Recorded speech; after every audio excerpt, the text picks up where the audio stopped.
Om Swastiastu. Perkenalkan, nama saya Kade Ayu Sekar Apriliani dengan NIM 86065051, Prodi S1 PGSD.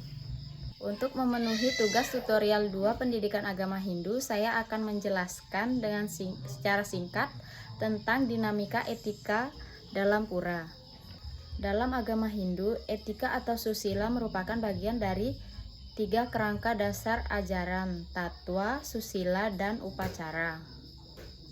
Susila mengatur perilaku dan moral umat dalam kehidupan sehari-hari. Ketika umat memasuki pura sebagai tempat suci, susila ini diwujudkan dalam bentuk aturan dan sikap yang harus dijunjung tinggi. Tujuannya 1. Sebagai wujud bakti dan permohonan kepada Ida Sang Hyang Widiwasa. Video ini akan membahas dinamika etika dalam pura secara konseptual dan kontekstual. Secara tradisional, pura adalah tempat suci untuk memuja Tuhan dan para dewa. Di era kontemporer, fungsi pura tidak hanya sebatas tempat sembahyang. Pura telah menjadi pusat spiritual sosial dan budaya umat Hindu. Sebagai pusat spiritual, pura menjadi ruang untuk menyucikan diri dan berkomunikasi dengan Tuhan. Sebagai pusat sosial, pura menjadi tempat berkumpul, gotong royong, dan mempererat hubungan antar umat. Sebagai pusat budaya, pura melestarikan seni, tari, gamelan, dan tradisi yang diwariskan turun-temurun. Jadi, pura adalah jantung kehidupan umat Hindu masa kini. Secara konseptual, pura dibagi menjadi 3 wilayah utama atau Trimandala. Yang pertama, Nista Mandala. Ini adalah halaman luar pura. Makna simboliknya adalah dunia bawah yang mewakili unsur burloka atau dunia fisik. Fungsinya sebagai area persiapan, tempat parkir, dan tempat membersihkan diri sebelum memasuki area yang lebih suci. Yang kedua, Madhya Mandala. Ini adalah halaman tengah pura. Makna simboliknya adalah dunia tengah atau buah loka.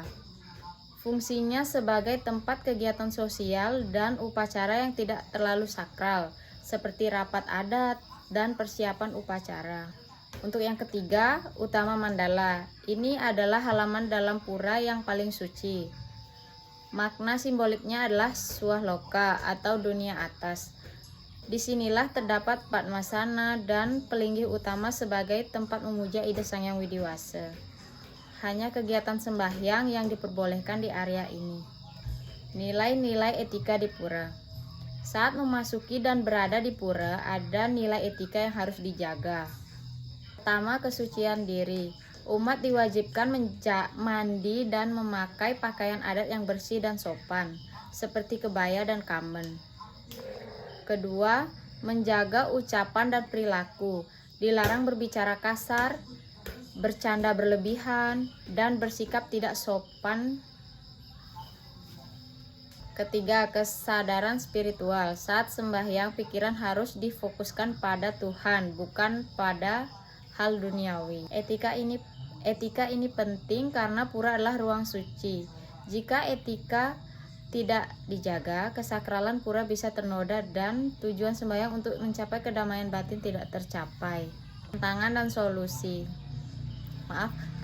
solusi. Di zaman sekarang ada beberapa tantangan dalam praktik sembahyang di pura. Pertama, pengaruh modernisasi membuat sebagian umat, terutama generasi muda, kurang memahami makna etika di pura. Kedua, distraksi teknologi seperti bermain HP saat sembahyang, mengurangi kusyuknya persembahyangan. Untuk yang ketiga, kurangnya pemahaman menyebabkan ada yang berpakaian tidak sopan atau berbicara keras di area suci. Solusi yang bisa dilakukan adalah edukasi berkelanjutan melalui sekolah, keluarga, dan media sosial tentang makna etika di pura. Keteladanan dari orang tua dan pemuka adat agar generasi muda mencontoh penegakan aturan secara halus oleh pecalang tanpa menghilangkan rasa hormat dan nyaman umat. Jadi, dinamika etika dalam pura adalah upaya menjaga keseimbangan antara nilai tradisi dan tantangan zaman modern dengan memahami dan menerapkan susila. Dengan memahami dan menerapkan susila, kita tidak hanya menjaga kesakralan pura, tetapi juga menjaga jati diri sebagai umat Hindu. Demikian presentasi dari saya. Om Santi Santi Santi Om.